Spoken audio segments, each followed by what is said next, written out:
This is going to be my Attack of the Clones full film breakdown. Okay, so Attack of the Clones starts off with Padme's ship flying down to a port on Coruscant, and then there's an explosion planted by we turns out was Jango Fett, who works for Count Dooku, who works for Palpatine. It's crazy. This film's string of henchmen, let's just say, is long, because it's like you have Darth Sidious, or you have Sam Wessel, or whatever her name is, working for Boba Fett, who's working for Count Dooku, who's working for Palpatine. So it's a crazy string of things. But yeah, anyways, so how do I think about this opening? It's fine. Just like this whole film. I think, like, at its peak, a lot of this film is just fine. So, again, like, I'm not the biggest Padme fan. I think I like her role as, the mother to, like, Leia and Luke. That's why I kind of like her as in Revenge of the Sith, because I think that role of mother, I guess, fits her well, because it's like I never really pictured Luke and Leia's mom to be like a action star, or like someone fighting the war and stuff. So, not that I don't like her, but I'm just saying that this scene, like the whole staging of like her body double getting killed, I didn't care for her, because it's not like a character we were supposed to care about. It was just like the general idea is that, oh, we're supposed to care now because Padme's supposed to be a target for death, and there was a murder attempt on Padme, and it's like, okay, but there is no real climax. There's no, I guess, real stakes, in the sense that you know she's gonna get out of it, and like, I guess it was to form the love story between Anakin and Padme, and we'll get to that in a second. But then it cuts to Obi-Wan and Anakin in an elevator. In this scene, it just starts an idea that I've been talking about for so long now. A big flaw of this film is not establishing Obi-Wan and Anakin's friendship. That's just a big flaw of this film, and that this film has. Is because, again, they don't really establish that Anakin and Obi-Wan were genuine friends. You know, they just seem to argue and fight and stuff. And so it's like, and they don't even work together in any of the fight sequences, because this whole film, they're off doing their own separate missions. You know, Anakin's trying to protect Padme. Obi-Wan's trying to, find out about this whole clone thing and see who is trying to kill Padme.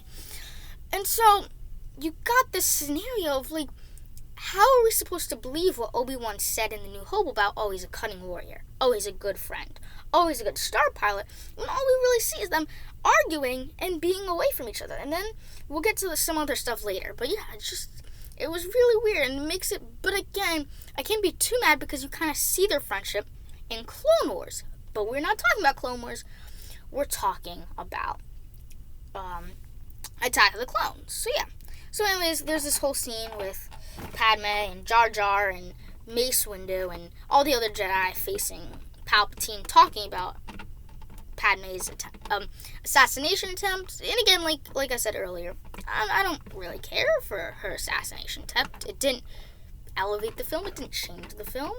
And so seeing them talk about it, and seeing them talking about senators and stuff and all these politics stuff, it's like, in the long scheme of things, it didn't really matter. And I think a lot of this film is boring, because they do a lot of talk, but not a lot of doing, in the sense where it's like, what does it mean, or what does it matter, I guess, in the sense that it's like, all of this is supposed to set up the events of Revenge of the Sith, and I think on that level, it does not do its job that it was supposed to do, in which setting up Revenge of the Sith. But then anyways, so Anakin and Obi-Wan come sit on the couch across from Padme and her bodyguard and stuff, and just talk about this whole ordeal about someone trying to assassinate Padme. And it's like, okay, And then once again, Anakin's acting really strange, really weird around her, and it makes it seem like less of Anakin being in love, but more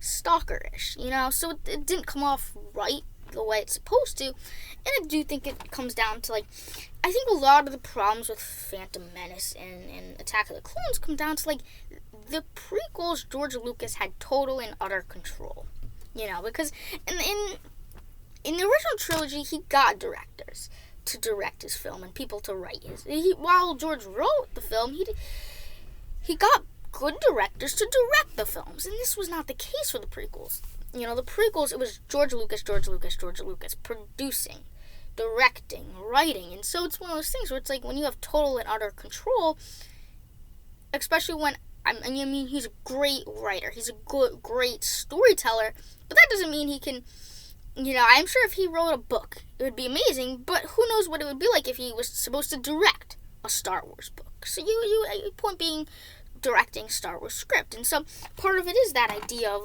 how do we get Anakin's feelings to come off more like he's in love with Padme over he's trying to stalk Padme. So anyways, Padme goes to sleep, and I'm again, Anakin and Obi-Wan get another talk, and it's not just a talk, it's them fighting, and they're arguing about the dumbest thing in the world, and I don't blame this on Obi-Wan. Obi-Wan's cool in all three of these films. It comes down to Anakin, and more importantly, how Anakin was portrayed in these films, and this idea, and he's fine in Revenge of the Sith, because Revenge of the Sith, he's supposed to be, more arrogant, and more mean, and more like Darth Vader, but these films should establish their bond with, yes, little hints of dark side Anakin, but in a general sense still come back to this idea that Anakin is a good friend and a good pilot and genuinely loves Padme, instead of just saying, I have Padme in my dreams and this and that about his mother and stuff. And it's okay, but it's again, they never really went there with that. All of a sudden now it's she loves him too, and again, another thing I talked about in my last breakdown is because you made Anakin a kid, in the next film he has a huge time jump, but yet Padme looks exactly the same.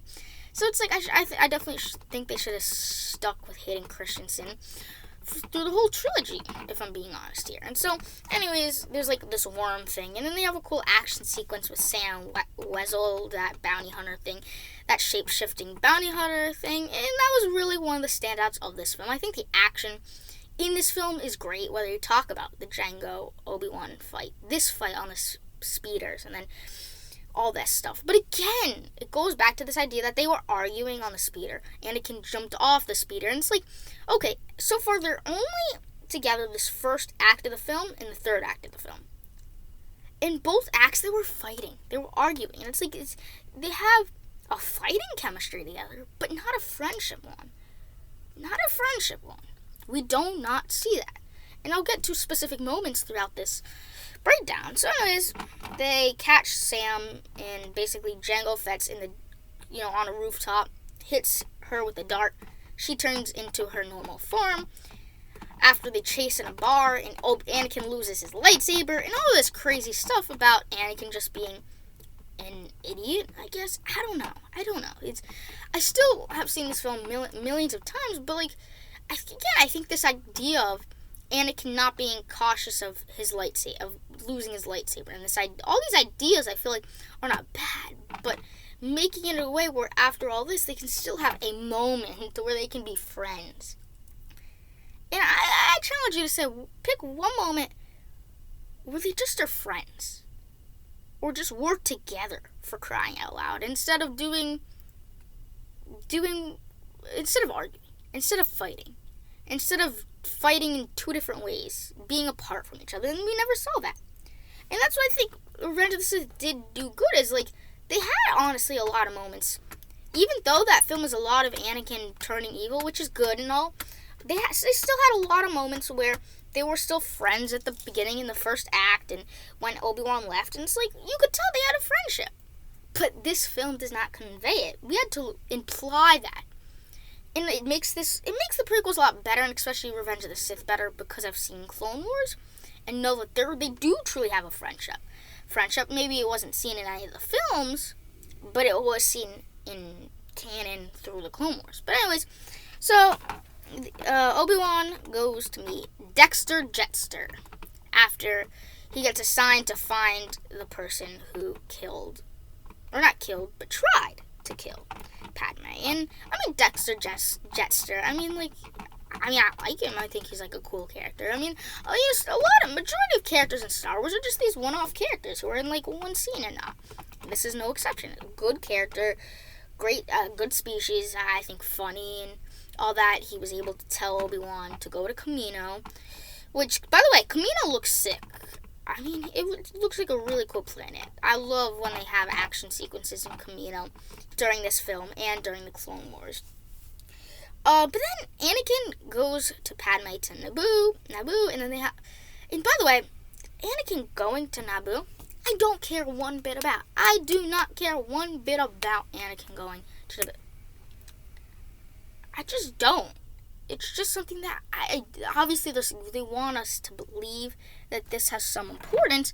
But yes, I guess, on paper, this idea of seeing Anakin and Padme fall in love seems good. But the way they do it, bonding over their hate for sand and throwing pears at each other using the Force and stuff, and rolling in dirt with space cows, it's like, I just don't, I don't know. It was not the magic that George brought when it came to Han and Leia's relationship. This was like a failed attempt at that. Because I feel like Han and Leia's relationship operated on a sense of we both kind of have feelings for each other, but we won't admit it. We're both, kind of mean and nasty towards each other. We're both kind of not your typical smugglers and not your typical princess, but ultimately, through the course of the trilogy, they end up falling in love with each other.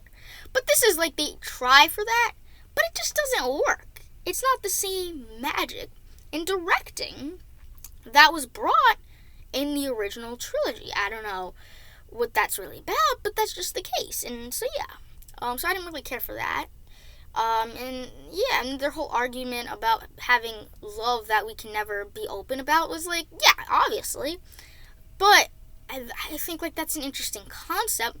But again, they never went anywhere with that, really. Because it's like, they actually did some cool things with that in the Clone Wars, but again, not in this film. And so you don't really actually feel their connection and stuff, whether you're talking about them rolling in the dirt or talking about sand or all of that stuff. You didn't care for them to be at Naboo. And it's like, it was weird love. It was like, again, like teen love. It was very strange, because again, it came back to the directing of it not seeming like love, but more of Anakin stalking Padme and into loving him. And so it was an interesting but not interesting thing, where it's like, this does not fit in a Star Wars film.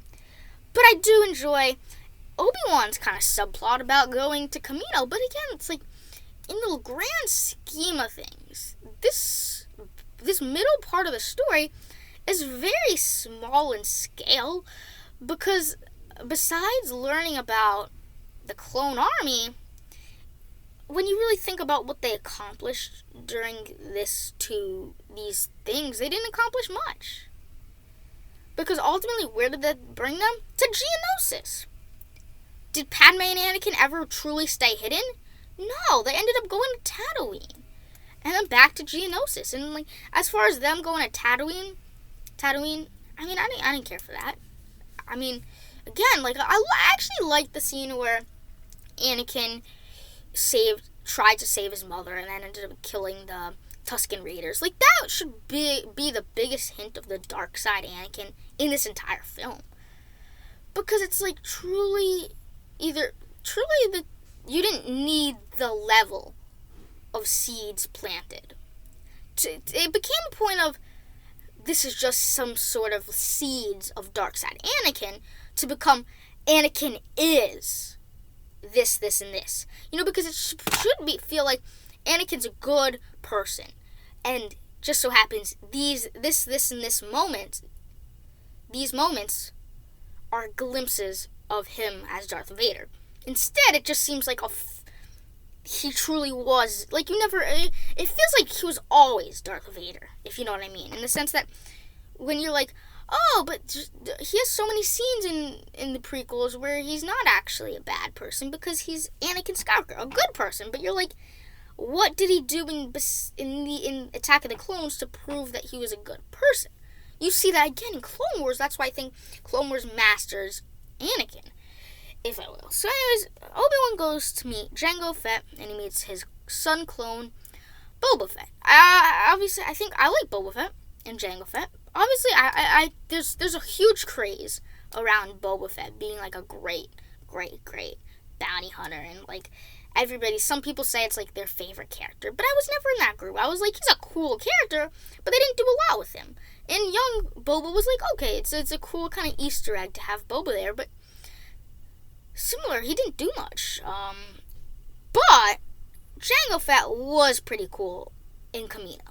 I say Kamino because I think once you get to Geonosis, he wasn't as cool because he was like, I'll get to that. But anyways, yeah, that scene was good. It was good to kind of, especially introducing the clones. The introduction was the clones was cool in the sense where you had. It was weird in the sense where like that's what the film is called, the Attack of the Clones, but it's like that's like 15 minutes of. It's like at the last 20 minutes of the film, and then like a subplot during the middle of the film. You know what I mean? Where it's like it's not that relevant to the actual film. That's just the truth, and nothing but the truth. That's just the facts of the matter. But that doesn't change the fact that learning about the clones was really cool. I do think their handling of the clones was not really good, really, in the sense that you bring in these clones, but they don't individualize themselves. And I think it's fair to say that they didn't have. It's like it's so stuffed if they were really trying to individualize the clones in this film. But it's like this is what the film is called, Attack of the Clones. It's not Protect Padme, the film. So it's like, I feel like is it mismarketing this film? And I'd say somewhat yes. Attack of the Clones. You think of Attack of the Clones, and you think about a film with a clone army. And then it's like, picture you saw Attack of the Clones for the first time, and you think of Attack of the Clones.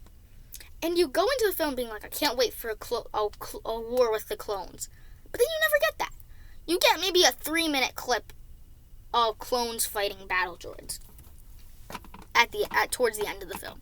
But that's really it. And then the ending of them overlooking the clone army. That's really it. And so it's like, I love the concept of clones, and honestly, the concept of a clone army and where they go with Order 66 and then the Clone Wars. Obviously, the clones, in my opinion, are the best thing to ever come out of this film. Obviously. So yeah, I mean, that's the case, if you wanted to say that. But I mean, again, like in a general sense, it didn't really matter all too much. Yeah. So, let's continue talking about the next thing we're going to be talking about, which is Anakin and Padme going to Tatooine. And yes, them going to Tatooine and is fine. It was good to see kind of the nostalgia of going back to the farmstead for the first time in the prequels. So that was good. Really cool, I guess. I didn't care for Cliegg Lars to kind of remarry Padme. I think it was cool to see Owen and Beru Lars. Owen Lars and Aunt Beru. I think that was cool to kind of see them back in the mix as a younger self. But it felt weird in the sense where it's like this film, he just doesn't feel like Luke's father. Like he does in Revenge of the Sith, and he does in the Clone Wars. But like when you go to the farmstead, you start to genuinely realize, and because that, oh right, he really is Luke's father, in the sense that, not that I forgot or anything, but that he doesn't feel like Luke's father, and you kind of forget about that because he's so not like Luke at all. What at all. And when you get to Tatooine, that's like the first sense of you realizing, oh yeah, when you see Aunt Beru and Uncle Owen, that's when you start to realize, yeah, he is, and realizing how distant he is from his son. And it's like, I don't know, I didn't care for that.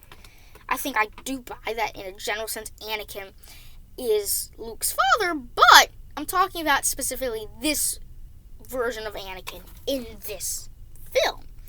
But anyways, so the fight between Jango and Obi-Wan was a really cool fight. It definitely was. It was so cool to see Jango in action, and again, like our first real sense of like Mandalorians. And I know Jango isn't like a real Mandalorian, he's a foundling, but that doesn't change the fact at all that their sequence was super cool. And like I love the setting of Kamino, where it's like pouring rain and water and big waves and different landing docks, and that fight was so cool with like the rain and the jetpacks and the nearly falling into the water. And that fight was like great. It was honestly one of the, like, again, I said that the fights in this film is honestly the only reason why this film is not worse than The Phantom Menace. But these fights are really good, and really good choreographed, and really good settings and locations and directed and all that stuff. So it's like that, I can respect that idea and aspect of all of that. So anyways, Obi-Wan follows Boba and Jango to Kamino. He gets captured by Count Dooku, and then they have a little talk. They have a little chit-chat, if you will. And what are they talking about? Darth Sidious. And this was actually, I believe, like the first real scene of them actually saying Darth Sidious. I feel like I wish you would have known to really pay attention to that scene. I feel like, because it's like, I don't know, I feel like they're really subtle about Sidious ruling them all, I guess, if you mean. Because it's like, I don't know, it was interesting the way, like, I like the scene, I like this idea of by the way, I forgot to talk about this.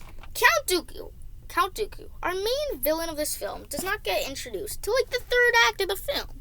That's how not slow paced, but how least stakes. That there's not that much stakes. Not a lot of stakes, in the sense where it's like, when you think about the originals, and you think about this idea of like the Empire chasing these rebels throughout the whole trilogy, and like Luke training to be a Jedi, and then they have to rescue a princess from the Death Star, and then they have to take down the second Death Star, and they get trapped by Jabba the Hutt.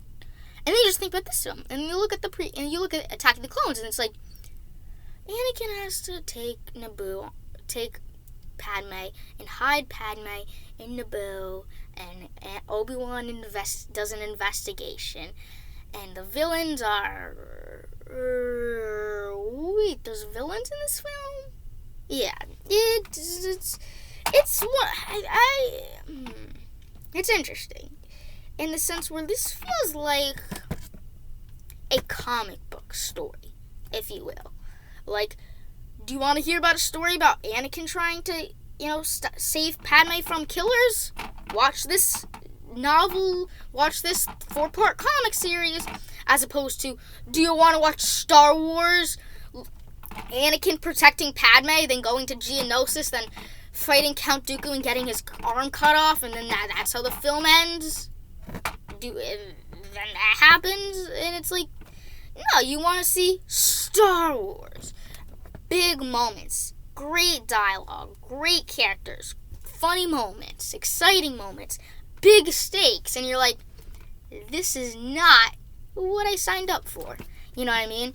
But anyways, they go to Geonosis and they have that talk. And I like Count Dooku. He's not one of my favorite villains, but he's a good character. I like this idea of a Jedi who stops being a Jedi and goes on his own path to become a Count and then become Sidious's pupil. I like all the concepts, and I like him. And then Anakin gets word that Obi-Wan is captured, and I'm like falling asleep already during this review. But I'm gonna continue. I'm gonna get through this review. I will. So anyways, this time Anakin did the right thing. Wrong thing. I said right thing because in theory it would seem like, oh, don't get yourself in trouble. It's a trap. Don't go, Anakin. And he's like, okay, I agree. We shouldn't go to Geonosis. But it's like when you realize, Obi-Wan Kenobi, your master, and what is supposed to be your best friend, is trapped and potentially could get killed. You'd rather stay in place at Tatooine than at least attempt to save your master, who's supposed to be your best friend. Or not, it might not be the best friend, but a good friend to you. And like, this is the wrong place to do the right thing. You should care more about your friend than not caring about your friend and just staying at Tatooine. And especially when Padme wants to go. If Padme didn't feel comfortable doing it, then I guess that's fair. You know, your mission is to protect Padme. But no, it's Padme who pushes Anakin to go and save Kenobi. And so they end up going. And I skipped a scene that I just remembered that I forgot. And I intentionally forgot about the scene. But now it's like, oh, at this point, just talk about it. And yes, the scene in question is, I slaughtered them all. The women, the children. And it's like, we didn't need this scene. We understood. And it's like, it makes it feel like the love relationship between Padme and Anakin so weird. When you're like, Padme had to put up with Anakin whining about him killing Tusken Raiders, even though they're kids and women, and does that make a difference to him? And all this crazy stuff where it's like, we understand. Again, like, what I'm saying is everything that they failed in this film, in the relationship between Anakin and Padme, does justice in the Clone Wars. That's what I'm about to say. Yeah, but you understand why Padme fell in love with Anakin because of the Clone Wars, not because of this film. Anyways, they go to Geonosis, and like the final hour of this film, I actually like, because it's all action. Whether you talk about them getting stuck in the factory with C-3PO and R2, which is, again, I think a great scene. It is a great scene. There was a lot of, especially seeing the Geonosis things, and Anakin being caught in the melding metal thing, whatever. I don't know what it's called. But that whole scene was really cool. And Padme getting stuck again, like the whole warehouse scene was really cool. Great location for them trying to get out of trouble, trying to fight the Geonosians, trying to get out of this warehouse, but it turns out, nope, they ended up getting caught by Jango Fett and a bunch of other droids. Yeah, And then, Jar Jar Binks, on Coruscant, has this ingenious move to say, why don't we give Chancellor Palpatine total control of the Senate, being not only Chancellor, but Supreme Chancellor, unlimited power. Yeah. No. That's not gonna fly in my book. But anyways, that happens because of Jar Jar Binks. And it's like, are you really pushing for Jar Jar to be the Dark Lord of the Sith? I'm just kidding. But anyways, yeah, I mean, there's not much else to say on that except Mace Windu and Yoda have a chat about they sense a plot. I'm just kidding. That's in Revenge of the Sith. But they do smell something fishy on Geonosis. So they decide to, well, what do you think? Go to Geonosis to help the one and only Anakin Skywalker, Obi-Wan Kenobi, and Padme Amidala. So anyways, they have this scene they get captured, and then they're about to go to this arena. And the whole arena sequence is really cool, but let's talk about the scene right before the arena sequence. When Padme and Anakin are on kind of like, I don't know how to describe it, a speeder that's going at like a slow rate. And then they have the chat on the speeder about their love. And then they confess to each other, yeah, we do love each other. And then they kiss as the speeder goes out into the arena. And the arena sequence itself was pretty amazing. There's like 3 different parts to the arena sequence. There's the part where they're on the columns being attacked by the monsters and the creatures and whatnot. That was cool. I really liked them trying to break away from the column. And it was a really unique sequence, kind of like a gladiator type battle, which was really cool. And then part 2 is when the Jedi attack, and then the Jedi against droids, and then they give Anakin a green lightsaber. That scene, again, was really cool. Sticking with the theme that I think the action sequences in this film are actually pretty good. So anyways, they fight the different, the droids.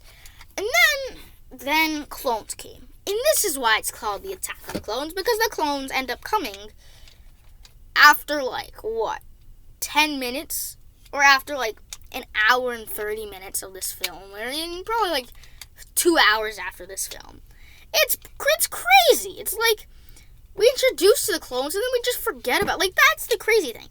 As you introduce to the clones, which is supposed to be a big important thing, but then after you get introduced to the clones, you forget about the clones. And literally, there's probably a moment I forgot about them. When you see the clones in Geonosis, when you see Yoda come with the clones, for me, that's a moment of, I totally forgot about the clones. Because, yeah, I had that moment, too, when the clones came. I was like, I forgot the clones were in this film, even though it's called Attack of the Clones. It's crazy. But anyways, the whole clones were cool. The clone sequence, when the clones are fighting the droids, and then when they were fighting because there was probably a 3-minute sequence where the droids were fighting the battle droids, and it was like a genuine Star Wars, like we got in the original trilogy. You know that? Star Wars. We finally got Star Wars in the prequel trilogy so far. And yeah, I mean, it was cool, but it was short. This idea of Jedi generals. It was cool to see. Now, one of my least favorite scenes of the film is one that you might not think is a bad scene, but just adds to emphasis on why I just don't like this film. And it's when Padme falls out of the gunship. Anakin's like, stop the ship! We need to get Padme! And it's like, Anakin, come on. Use your brain. This goes beyond using the dark side and being Darth Vader. This just becomes a sense of, do you want to die, or do you want to do you want to be noble, or do you want to be selfish? Or, I mean, it's not like he's using the Force he's not being angry or stuff, he's just being arrogant and dumb in that regard. And so it's like, you got this idea of, Anakin, who's it's crazy. It's crazy how it's if this, again, it's supposed to come off of he's using the dark side and being mean and dark, but it just becomes he's being dumb at this point. It's I guess another thing is, think about what Padme would do. You really think Padme would risk catching Count Dooku over saving her? She'd rather end the war than get saved and lose the war. It's dumb. It's dumb on Anakin's part, definitely. And then they have this whole fight, Anakin and Obi-Wan, and it's like it just takes you out of the film because you're in this epic, cool war sequence with the clones, and you just saw all these Jedi in battle. And you go straight from that to Anakin and Obi-Wan bantering again. Because, literally, they were away for the entire film. And the second they had a moment to interact after the whole Coliseum thing, they go back to fighting with each other and arguing. And it's like, come on, guys. Could this be a glimpse of you guys working together? And then they get to the Count Dooku fight, and we're like, yes, a fight, the first fight where we get to see them fight together and work together. And then Anakin sprints and then gets electrocuted with Force lightning. And so then, the rest of the fight is just Count Dooku versus Obi-Wan. Obi-Wan loses. Then it's Anakin versus Count Dooku. Anakin gets his arm cut off. And it's like one of those things where it's like literally, it's one loss after another, and they didn't work together at all. At all. It's crazy to me. Or it's like, tell me a scene where they worked together in this film, or tell me a scene where they actually interacted about stuff they bonded over. Never in this film. And the duel itself, the duel part of itself, was cool. I mean, there's some weird stuff where, like, the lights turned off and, like, Anakin was just swinging lightsabers, and it was like, yeah, that wasn't the best choreography. So yeah, Anakin gets his arm cut off, which is obviously foreshadowing Luke and Darth Vader getting his arm cut off again, and then having the robotic arm even then. So and then there's Yoda versus Dooku. As far as how I feel about Yoda fighting with a lightsaber, I have no problem with that. You know, Yoda's supposed to be this kick-ass Jedi. It's like, why would he be a kick-ass Jedi who couldn't use a lightsaber? Like, he could hold his own against any Jedi. He's Yoda, you know, for crying out loud. So that was a cool fight. Started out using the Force, then it became a lightsaber duel, and then Yoda did the I guess would it be the Wraith? It would be the Jedi-like thing to save Anakin and Obi-Wan over capturing Count Dooku. So, anyways, they go back and Anakin and Padme get married. Woo woo woo! I'm just kidding. I mean, I didn't care. Obviously, you knew that was inevitable, and I think that was the best part of their relationship in this film, was just seeing them get married. And the weirdest thing was, like, Padme wants to get married to Anakin after all she's seen him do for, like, the past 2 films. Now you want to marry that guy? But I guess you do see why going forward in the Clone Wars. And obviously she sees something that we don't until we see the Clone Wars. And then it ends with a great shot of all the clones and Darth Sidious Palpatine looking over, realizing my plans are going so good, there could be nothing better than what's going on now. And that's really, in a genuine sense, that's Attack of the Clones in a nutshell. Another disappointing, frustrating, and a missed opportunity by us, the Star Wars prequels. Next time we'll be talking about the Revenge of the Sith. Stay tuned for our videos coming right at you.